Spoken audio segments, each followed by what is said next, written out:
A nombre del Tata, y del Anak, y del Espíritu Santo. Amén.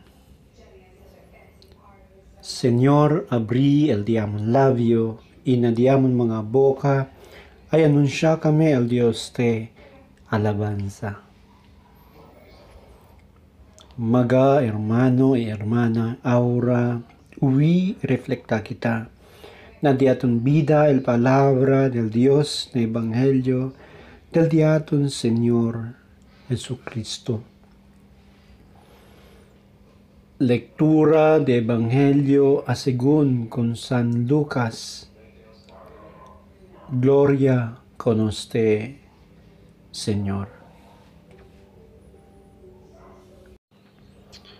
Si tiene quiere atracar conmigo, pero hindi le todavía con su tata, nana, mujer, mga anak, mga hermano, mga hermana, y más que con el de suyo mismo, esa gente no puede quedar de mío discípulo. Si quien hindi carga su cruz y sigue conmigo, no puede quedar de mío discípulo. Te aseguro yo con ustedes que si quien hay dale con ustedes un vaso de agua para tomar por causa que ustedes de Cristo, esa gente hay recibido premio.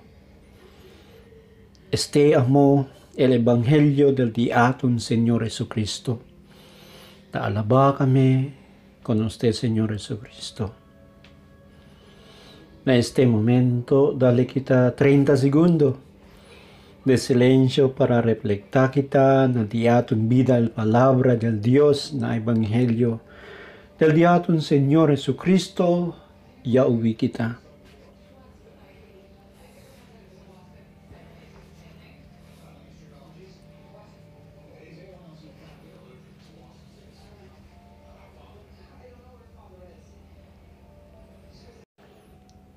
Reza kita.